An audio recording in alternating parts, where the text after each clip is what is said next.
Pues cambiamos bastante de tema. Vamos a hablar en nuestra siguiente mesa redonda de moda. Vamos a hablar de más allá del usar y tirar, de la circularidad y del diseño sostenible para que la moda sea más consciente. Nos acompañan Carmen Durán, jefa de la Oficina del Comisionado para la Economía Circular del Ministerio para la Transición Ecológica y el Reto Demográfico, Sonia García Heras, directora de Empresas Adheridas de Reviste, Cecilia Dalacqua, socia de Economía Circular y Sostenibilidad de Deloitte, y Marc Puyuelo, director de Estrategia de Coleo. Me gustaría estructurar la mesa para intentar entender todo el ciclo de vida de las prendas, desde la fabricación a la venta hasta el uso, luego la reparación que se les puede dar, si se les puede dar, y la segunda vida que pueden tener las distintas prendas antes de decir, bueno, pues esto ya se acabó.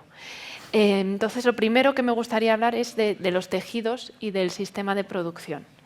Cómo se diseñan y cómo se deberían diseñar las prendas para que nos duren más tiempo. No sé, ¿quién de vosotros quiere romper el hielo? Bueno, pues voy yo, ya veo que... haces una pregunta que tiene muy difícil respuesta. Yo creo que tiene a mucha gente muy desconcertada, desde los consumidores hasta las propias marcas y los productores.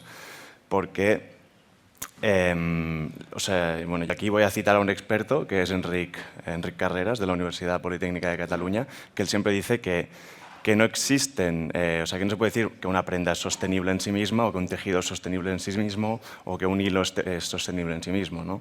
Al final hay que hablar de un sistema que es sostenible o no. Tú puedes tener el mejor algodón orgánico, ¿no? Hilado de la mejor manera posible, pero si tú has hecho todas las partes de la cadena de valor en una punta del planeta y la otra y al final le pones un acabado que es una marranada, ¿no? y contaminas todos los acuíferos y demás, y no entremos ya en el final de vida. Si esa prenda una vez se utiliza acaba en una playa de Ghana, ¿no? Pues este sistema no es sostenible, ¿no?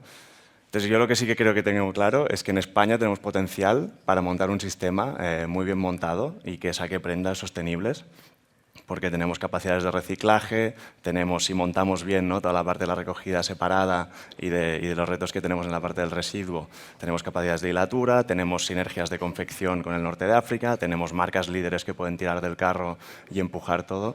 Entonces, yo creo que tenemos que enfocarnos más, trascender este debate de la fibra sostenible, el tejido sostenible, si el algodón orgánico es mejor que el poliéster, que si los monomateriales, y empezar a ver un poco más el tema de una manera más holística y hablar de un sistema, ¿no? que potencie las prendas sostenibles.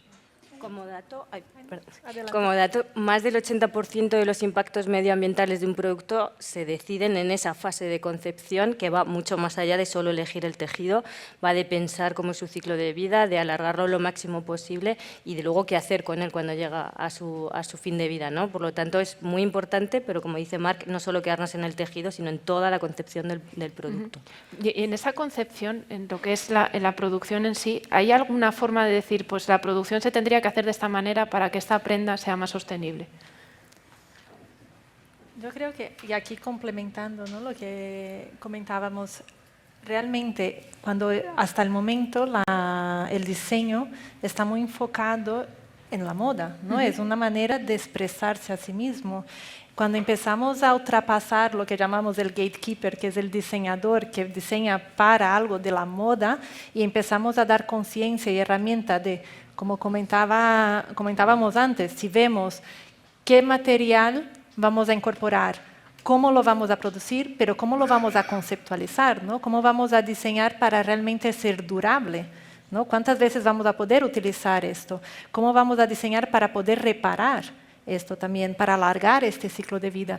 ¿Y cómo vamos a poner dentro de este proceso de diseño nuevas estructuras para después ser más fácil de reciclar? Como comentábamos, ¿no? Si comparamos, por ejemplo, una fibra natural o una fibra que viene de material reciclado, pero después le ponemos otros componentes, la dificultad de reciclar es mucho mayor. O si ponemos químicos en ello, con toda la normativa también de REACH, pues más un aspecto añadido, ¿no? Entonces, yo creo que para facilitar este proceso es imprescindible poner otras capas de conocimiento, y esto pasa por hacer formación también a los diseñadores para que ellos tomen esta conciencia y empiecen a incorporar en sus procesos de diseño. Vamos a decirlo que no es solo un diseño para la moda, pero un diseño para la sostenibilidad de las prendas. finalmente, por poner un poco la nota de color, ¿no? O sea, yo que represento más a la administración y que sí que da un poquito de luz de cuál es el enfoque, hacia dónde tenemos que ir y que al fin y al cabo modula la actividad económica, modula también incluso los consumidores en esta temática. Yo creo que sí que aquí es muy interesante el trabajo que se está haciendo desde el segundo Plan de Acción de Economía Circular, que trae para mí el reglamento que es el pivotante sobre el que articula todas las cuestiones de ecodiseño y que no deja, bueno, que es el reglamento que lleva este nombre. Entonces, en este reglamento existe un elemento que es bastante interesante, que son los requisitos de información. Los requisitos de información es la información que va a ser transmisible a toda la cadena de valor, pero fundamentalmente al consumidor, que es quien te va a modular esa demanda. Y aquí se van a dar dos informaciones fundamentalmente. Dependiendo del tipo de producto, la durabilidad y la reparabilidad, que dependerá de la categoría, indudablemente tiene visos de que la parte textil vaya hacia la durabilidad. Y luego después hay otro segundo elemento que es importante, que es el impacto. Entonces, dentro del impacto puede ser o limitarse a la huella de carbono, pero dado los impactos que tiene este sector, probablemente sea ya a todo el impacto ambiental. Entonces, en este impacto ambiental tendremos datos o tendrá que focalizarse todo lo que ha comentado Mar, lo que ha comentado Cecilia y Sonia, un poco el que se tendrá que ir focalizando a cuánto material reciclado contiene, cuál es la reciclabilidad, cuál es la cantidad de recursos hídricos que utilizamos, la cantidad de recursos en general que estamos empleando, etcétera, etcétera. Con lo cual, al final, no existirá, como decía inicialmente Mar, un único tejido, sino que hay que verlo todo desde el principio y, además, con esa visión de sistema de valor. De hecho, un poco por apunte, aunque realmente el reglamento de ecodiseño no lo dice, pero sí que lo interesante será que trabaje ya sobre instrumentos con los que ya se ha trabajado a nivel europeo, ¿no? Y entonces existe una comunicación en el año 2013 de cómo se deben de transmitir de forma, qué metodología debe ser común para transmitir todos estos impactos. Y existe una específica para el sector textil, que está aprobado desde el año 23, y lo bueno que además está hecho con toda la industria, con lo cual yo creo que la información es realista, es cercana, puede ser alcanzable también por la industria porque viene con la información y con los datos que ella misma ha generado y que estudia todo el ciclo de vida, desde el proceso que comentaba Mar, ya no estamos hablando de los algodones orgánicos, linos, cáñamos, etcétera, sino o fibras sintéticas, como es el proceso de concepción con el 80% que comentaba Sonia, luego después cómo es la producción y finalmente cómo es la generación de residuos y la capacidad de reciclaje. Entonces, va mirando cada uno de los impactos y valorando según necesidades. Pero ahora mismo también, desde el punto de vista de los consumidores, tampoco es fácil llegar a comprar una prenda y saber de dónde viene, qué proceso ha tenido, si las fibras son o no sostenibles, aunque eso luego pueda tener muchos componentes, y tampoco se sabe luego qué hago con esto. Ahora mismo, ¿cómo estamos y hacia dónde vamos? En cuanto al fin del residuo, el consumidor. El consumidor, ¿cómo puede saber si yo cuando llego a una tienda esto es sostenible, esto es responsable? No. Yo creo que un poco lo que va en línea es, al final el consumidor tiene en muchos casos mucha información, pero que le habla de cosas diferentes. Por lo tanto, la comparativa entre un producto y otro es muy compleja, porque en unos casos habla de todo el análisis del ciclo de vida, en otros casos solo de su huella de carbono, en otros casos de otro impacto. Por lo tanto, no es capaz de coger dos prendas y poder comparar cuál es, a su criterio, más sostenible o no, y así decidir su compra, ¿no? Entonces, desde Reviste apostamos por toda la armonización posible en este tipo de comunicaciones y, por ejemplo, la Product Environment Footprint, esta metodología que está haciendo la Comisión Europea para realmente analizar el impacto medioambiental de los productos, pues si todos los productores lo utilizan será muy sencillo. O recientemente en Francia han salido las etiquetas de Ecovalis, donde tú puedes ver una nota final y de esa manera simplificar un poco la elección del consumidor. Un tipo Nutri-Score, pero que sirva para el textil, ¿no? De qué manera podemos facilitarles el que puedan tomar esas decisiones de compra. Eso yo creo que sería fundamental. Sí. Yo sí puedo complementar, desde Deloitte hacemos un Consumer Insight en el cual preguntamos, ¿no?, la predisposición de los consumidores para comprar productos sostenibles. Y existe esta predisposición, ¿no? Yo creo que cada vez más los consumidores son conscientes en ese proceso de toma de decisión. Lo que sí es cierto, como Sonia decía, falta información, ¿no? Entonces, si sumamos el Digital Product Passport con este Product Environmental Footprint, al final vamos a dar información para que cada uno permita tomar esa decisión. Pero yo, pensando desde el punto de vista de las empresas también, lo veo como una oportunidad, porque es dar un contexto a la narrativa que yo quiero poner en valor de mis atributos de marca. Entonces hay marcas que se van a poder posicionar como durables y van a tener el dato para probarlo. Hay marcas que se van a posicionar como hechas de material reciclado y van a tener el dato, ¿no? Entonces sí es importante comunicar de forma clara al consumidor, pero desde el punto de vista de la marca es una posibilidad de ventaja competitiva y de diferenciación al apalancarse en regulaciones como este tipo. Sí, de hecho, un poco por complementar también, que estoy completamente de acuerdo con todo lo que se ha comentado por Sonia y por Cecilia, también desde el punto de vista incluso de la Administración, lo que se está intentando es priorizar aquellas que tienen un mejor rendimiento, un mejor desempeño ambiental, que son las dos primeras. Entonces, aún no se desconoce cómo será la normativa de desarrollo, porque el reglamento de ecodiseño es un reglamento paraguas y, pues bueno, pues es verdad que puede tener los visos de que acabe siendo un índice D. Y lo que permite al final es que también, incluso este mismo reglamento de ecodiseño habla ya también de la contratación pública ecológica. Entonces, en esa contratación, cómo las administraciones tenemos que comprar el textil. No dejamos de pensar que al fin y al cabo nosotros también somos unos grandes consumidores. Quizás sectores muy concretos, pues el sector sanitario, todos aquellos que llevan un tipo de uniformidad, etcétera, etcétera. Y estaremos probablemente llamados a que vayamos a los mejores rendimientos ambientales para ser un poco tractor y ejemplarizante al resto de los consumidores. No solo dejar esa carga de sostenibilidad o de coste ambiental al consumidor final. Sí, Marc, no sé si quieres añadir algo más. No, bueno, a ver, yo quizás que estoy un poco desviado, ¿no? Porque nosotros nos dedicamos al reciclaje, entonces... Ahora hablamos de reciclaje. Sí, ¿no? Vengo a hablar de mi libro, no es broma, pero sí que es verdad que creo que el gran reto ahora mismo que tiene el textil a nivel de sostenibilidad es el residuo. O sea, creo que, bueno, no sé, ya saben mucho más que yo, pero en los impactos, ¿no? La extracción de materias primeras y el fin de vida tiene un impacto enorme, ¿no? Y con el reciclado tienes una ventaja, que estás tocando los dos palos a la vez, ¿no? O sea, si reciclo más, extraigo menos virgen y encima acaba menos mal gestionado, ¿no? Y teniendo un impacto muy alto. Entonces creo que muchas veces en el debate del ecodiseño, el ecodiseño es una cuestión muy amplia, ¿no? Que tiene un montón de patas, o sea, tiene la durabilidad, la reciclabilidad, el contenido reciclado, que a veces puede estar en conflicto con la reciclabilidad o con la durabilidad, o quiero decir, tiene un montón de derivadas, ¿no? ¿Cuántos botones le pongo? Si le pongo lentejuelas o no, si es enorme. Y es muy complejo de explicar porque realmente requiere muchos matices. O sea, yo tengo amigos y me preguntan, oye, ¿yo qué compro? Le digo, ¿tienes 5 horas? Porque no, es verdad, o sea, es una cosa que no explicas en 5 Sí, no sabes, minutos. o sea, cuando llegas y ves la etiqueta, no sabes si esa prenda se va a poder reciclar. Entonces tienes un poco, yo tengo un poco una batalla, es que se hable un poquito más de contenido reciclado. Porque creo que se habla muy poco, se habla mucho de reciclabilidad. La reciclabilidad es muy importante, estamos atacando el problema de aquí a 5 años, 10, ¿no? ¿Qué pasará con estas prendas? Pero es que hoy en día ya tenemos un problema enorme de gestión de residuo textil, ¿no? Entonces, creo que ahora es el momento quizá de priorizar contenido reciclado sobre otros, ¿no? Luego se irá reajustando todo y hay muchos, o sea, bueno, evidentemente hay la reutilización que va antes, pero quiero decir, creo que es quizá la palanca que para mí es más prioritaria tocar de urgencia, ¿no? Y a veces veo que no sale tanto en los debates, ¿no? Por eso yo la tiro aquí, rompo un poco la baraja y la suelto.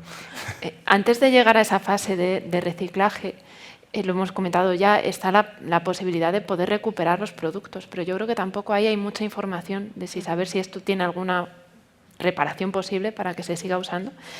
¿Qué se puede hacer también desde el punto de vista de las empresas para potenciar esta recuperabilidad de las prendas? Estás hablando de la parte de reparación, sí, ¿no? Yo creo que si puedo lanzarme aquí, porque lo conecto mucho con la parte del diseño, ¿no? Las prendas tienen que ser pensadas para poder reparar, ¿no? Entonces, si yo pienso en el zapato que estoy usando, si conceptualmente no tiene piezas de recambio o no se puede pegar o cuando se descola no lo puede reparar, ya en sí mismo la durabilidad del producto queda comprometida. Hay esta parte de diseño, pero yo creo que hay un componente social que muchas veces es olvidado y esta mañana en diferentes mesas ha salido, que es la recuperación del oficio para permitir la circularidad, ¿no? Entonces, aquí estamos hablando de costureras, de zapateros, que son oficios que se han perdido y que hoy en día es necesario volver a fomentar para poder estimular este tipo de iniciativas de circularidad. Esto por un lado. Y si pongo desde el punto de vista de la empresa, es muy importante pensar en un modelo de negocio, ¿no? ¿Cuáles son los economics por detrás de este modelo de reparación? Y muchas empresas ya lo están incorporando también. No es algo que vaya en contra de su crecimiento de más ventas, y sí es una línea de ingresos adicionales a lo que ya tienen, ¿no? Entonces, vemos que hay algunas empresas, por ejemplo, algunas empresas del grupo Inditex, ¿no? Zara ya tiene su modelo de reparación también, está disponibilizando guías de reparación hasta para los propios consumidores, tener este engagement de, mira, yo puedo reparar mi propia ropa. Así como, por ejemplo, Primark, que también tiene sus propios corners de reparación, ¿no? Entonces, creo que cada vez más las empresas están utilizando eso como un componente para permitir que los consumidores, y volviendo al tema de durabilidad, mantengan la durabilidad emocional. Todos tenemos un zapato que nos encanta y que nos gustaría que nunca se arruinara, ¿no? Entonces, esta parte yo creo que es muy importante y vemos que cada vez hay más en las empresas realmente. Aparte de las empresas, por poner un ejemplo también en el mundo de los sistemas colectivos de responsabilidad ampliada del productor, Francia, que es el histórico scrap de textil, ¿no? El que lleva más tiempo en Europa, Refashion, lanzó en el 2023 un bono de reparabilidad que está dotado con más de 100 millones de euros y precisamente su objetivo es aumentar hasta un 35% la reparabilidad de los textiles y el calzado a través de ciertos convenios con talleres certificados en los que los consumidores pueden ir a reparar sus prendas y tienen una bonificación, ¿no? Precisamente por eso, porque al final el objetivo es alargar la vida útil del producto del textil y el calzado lo máximo posible para que luego Marc y yo nos encarguemos de ello, pero ya cuando pase mucho tiempo. Entonces, ¿creéis que este tipo de incentivos son útiles, que pueden funcionar? Yo creo que sí. Bueno, yo aquí, aunque he dicho una cosa, me voy a desdecir. Creo que son efectivos si son en momentos puntuales. En este caso es puntual para la reparabilidad, pero, por ejemplo, desde Reviste lo que tenemos que trabajar es para cambiar un hábito de consumo. Tenemos que decirle al consumidor, a partir de ahora, todo el textil, que no es solo moda, es textil de hogar, es uniformidades, todo eso necesito que lo metáis en una bolsa y lo traéis a un contenedor. Eso es un cambio de hábito a lo que tenemos hoy acostumbrado en la mente del ciudadano, que creo que no debe basarse solo en un incentivo económico, ¿no? Debemos trabajar para esa cultura, esa educación de por qué es importante que lo hagas, sin quitar que haya campañas o momentos especiales en los que podamos ir detrás con una aportación económica, un beneficio económico. En los últimos años también están creciendo las empresas de que se dedican a la venta de segunda mano, incluso algunas grandes compañías están dedicándose también a este negocio porque han visto que no es solo perder una actividad, sino que es, como comentabais, ganar otra. ¿Creéis que tiene que seguir ese camino? O sea, que ese camino tiene más recorrido o que lo que hay es lo que está.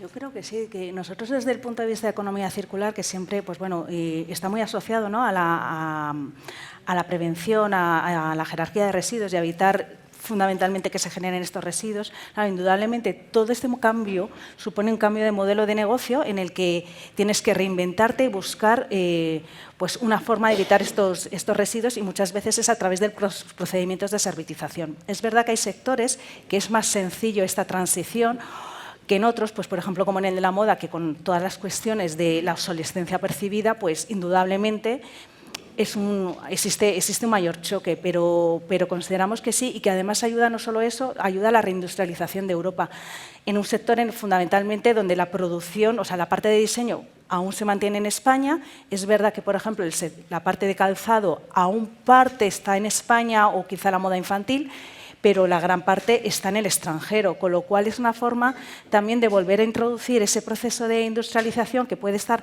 más o menos profesionalizado y que es necesario pues recuperar esas profesiones que quizá habían estado un poquito más desligadas de la economía actual, pero que siguen siendo importantes e interesantes, y que indudablemente las grandes marcas yo creo que lo han entendido y están empezando a apostar por ello.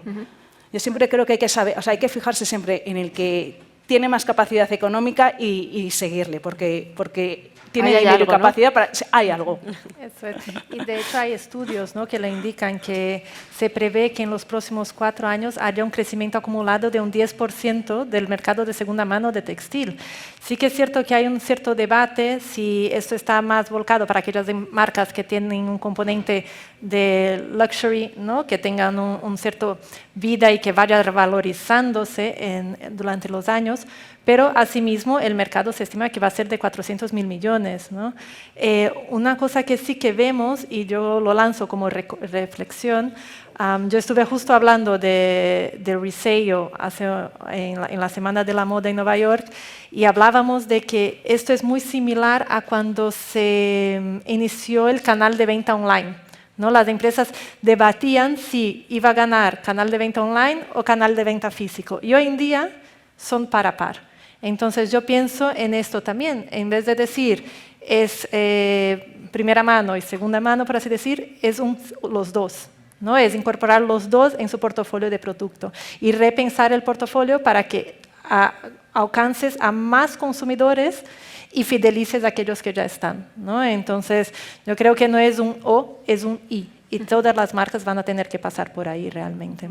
Yo estoy completamente de acuerdo, pero lo único que quizá diferenciaría es que el nicho de mercado no es solo exclusivo el de lujo, porque indudablemente es el más sencillo porque son prendas con más durabilidad o que para determinados tipos de actos que no todo el mundo hace ese tipo de adquisiciones, pero sí que podríamos, por ejemplo, hablar que nosotros que tenemos un esquema de ayudas de economía circular y además está público, y uno de los ejemplos, o sea, una de las ayudas ha sido una empresa que ha hecho un sistema de servicio de alquiler de prendas de uniformes de colegios. O sea, y realmente no son prendas... Ahí no hay nada de lujo, ¿no? De lujo no tienen nada, o sea, es posiblemente todo lo contrario. Exacto. No, y yo creo que muchas marcas están percibiendo eso, ¿no?, que tienen que dar facilidades a los consumidores. Y vemos marcas que ya están empezando a aplicar, por ejemplo, inteligencia artificial para facilitar al consumidor comprar esa segunda mano, ¿no? Porque muchas veces cuando se pone a la venta, quien saca la foto es el propio consumidor, ¿no? Y la foto sale un poco desfigurada o no es tan atractivo.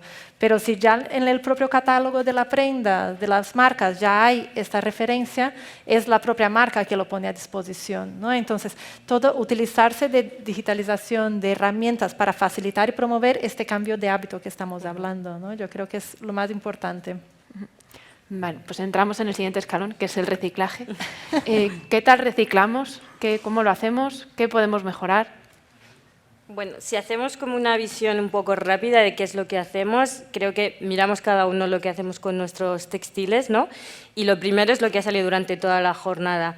Moda. Pensamos solo en el textil en moda y, por lo tanto, creo que en todos los hogares se hace, digamos que una o dos preclasificaciones, ¿no? Está siempre aquello que tiene mucho valor y que consideramos que es bueno, intentamos a amigos o familiares decirles si les viene bien o no esa prenda.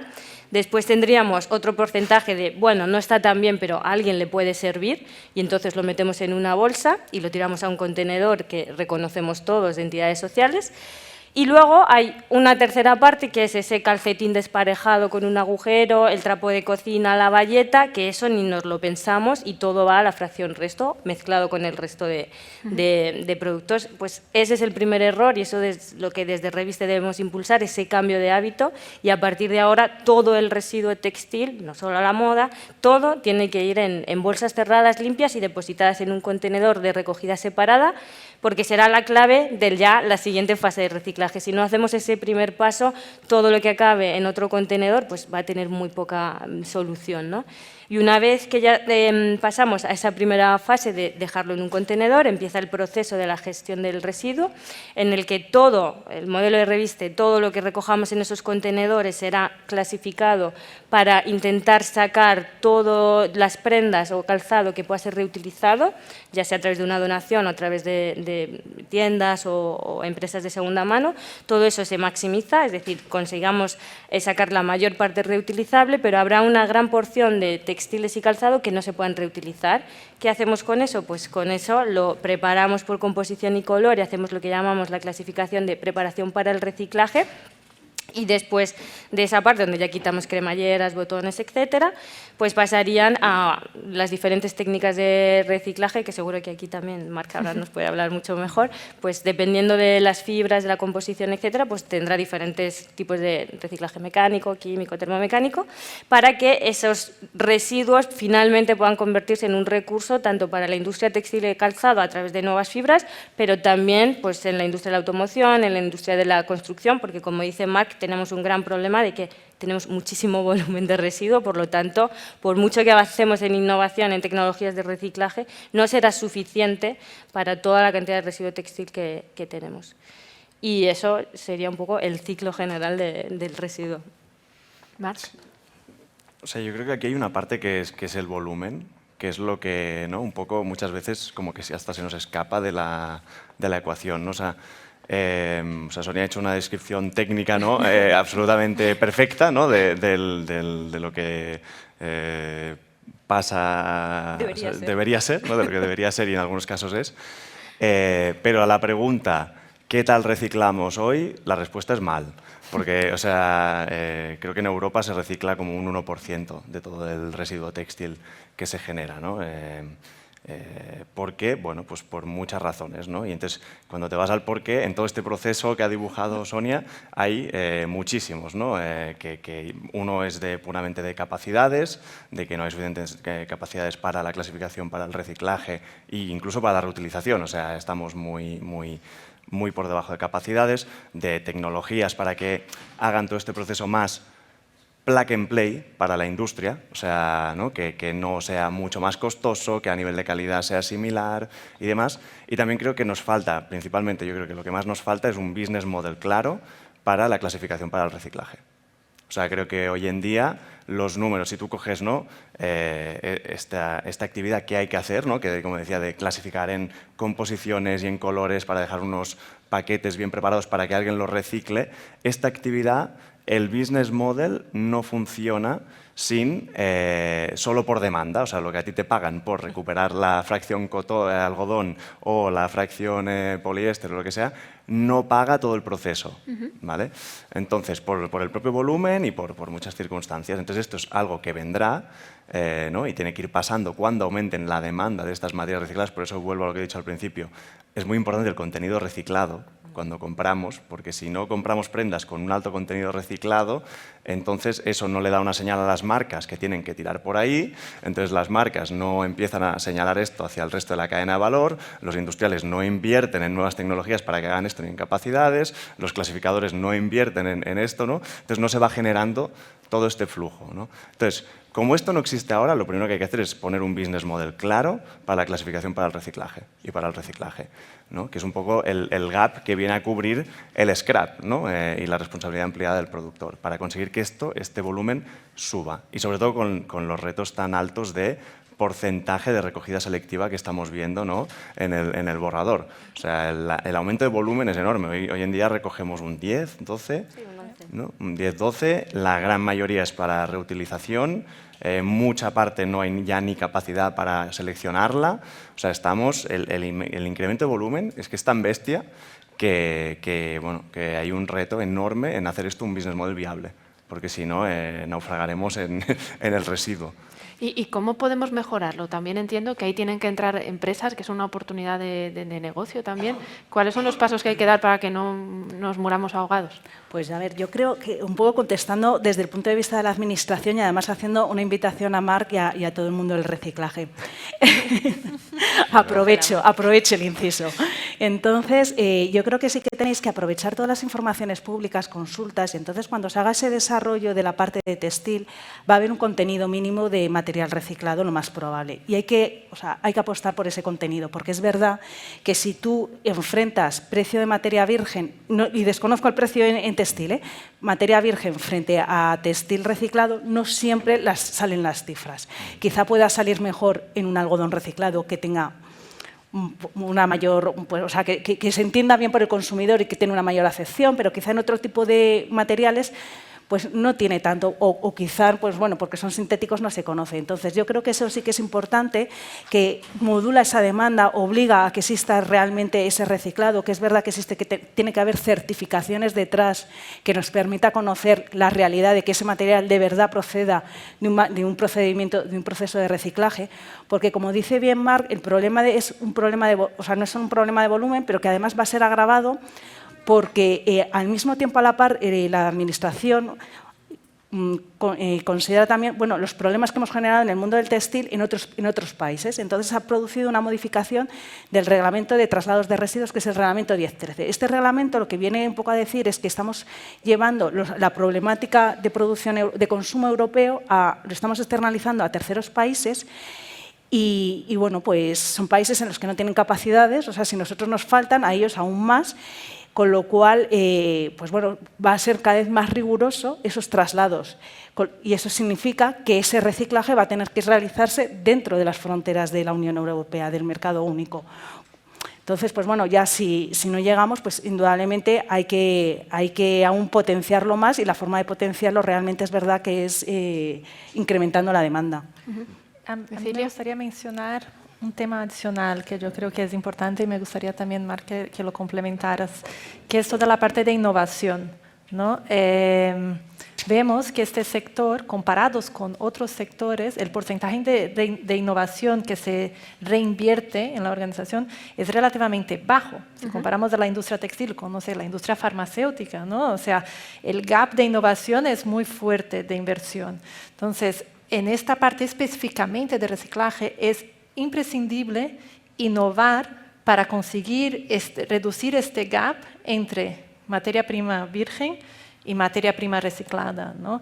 Yo creo que vemos en otros países, como puede ser China, ¿no? Que ya hay fibras recicladas que consiguen tener un precio competitivo, pero si queremos mantener el residuo aquí en Europa, es muy importante invertir en soluciones que permitan alcanzar esta calidad con un precio similar al precio de venta, ¿no?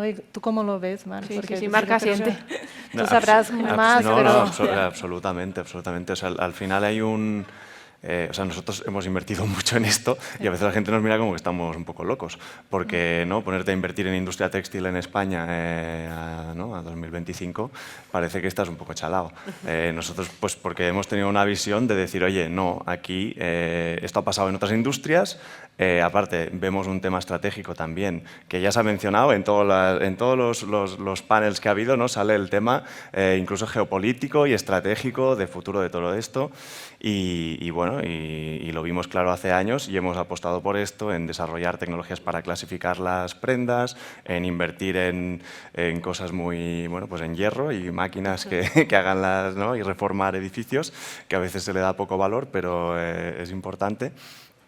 Y es que es clave, o sea, creo que también, bueno, quizá no es...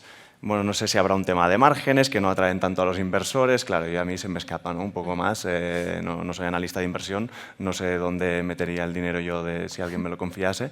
Pero claramente a veces también cuesta un poco, incluso con todo el contexto regulatorio que se viene y demás, explicar la oportunidad que hay aquí. O sea, la gente no lo acaba de entender, ¿no? Y creo que también tiene mucho que ver con la incertidumbre, ¿no? O sea, la incertidumbre a nivel regulatorio. O sea, yo creo que hay una situación un poco de bloqueo. O sea, es decir, el regulador mira a la industria y le dice, oye, ¿tú qué puedes hacer? Que yo tengo que poner un objetivo de porcentaje reciclado, a ver qué puedes hacer tú. La industria mira a la marca y le dice, oye, pero ¿tú cuánto me vas a comprar? Porque si no, yo no invierto ni un duro, ¿no? Que has estado comprando todos estos años en Asia y ahora me vienes a buscar porque no sabes cómo hacerlo. Y luego la tecnología, ¿no? Y entonces estamos como en este bucle un poco de todo el mundo paralizado, todo el mundo mirándose los unos a los otros, sin nadie tirarse a la piscina, ¿no? Y cada vez hay más ropa.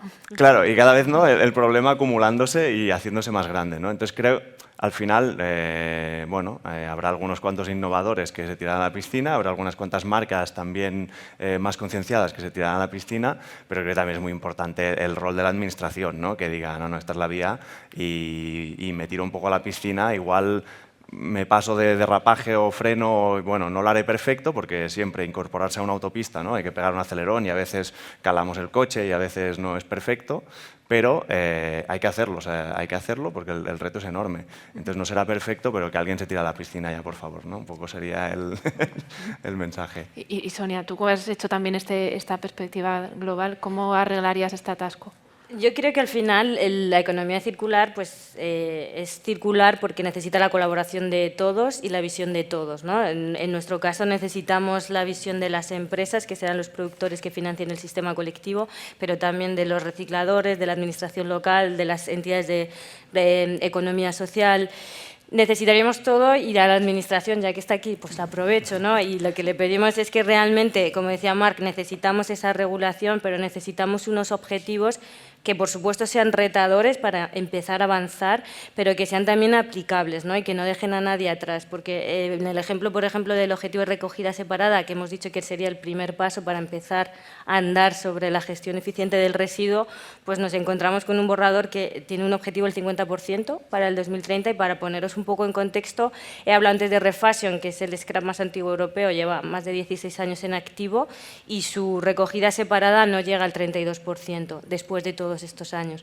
Por lo tanto, el asumir un 50% es prácticamente irrealizable y eso nos puede hacer que en lugar de tener esas ganas que decía Marc de avanzar y que todos apostemos, pues que sintamos un poco que hay muchas empresas, muchas pymes que componen el tejido del textil y del calzado en España, que se vean sobresaturadas por eso y que no puedan seguir adelante. Por lo tanto, creo que es fundamental la legislación como apoyo a los avances, siempre que sean objetivos retadores y viendo un poco las capacidades del sector en general. Carmen, ya que se interpela a la Administración, están las medidas de acompañamiento del PERTE de Economía Circular para el sector textil. No sé si esta puede ser una pata para intentar arreglar un poco este atasco y este problema.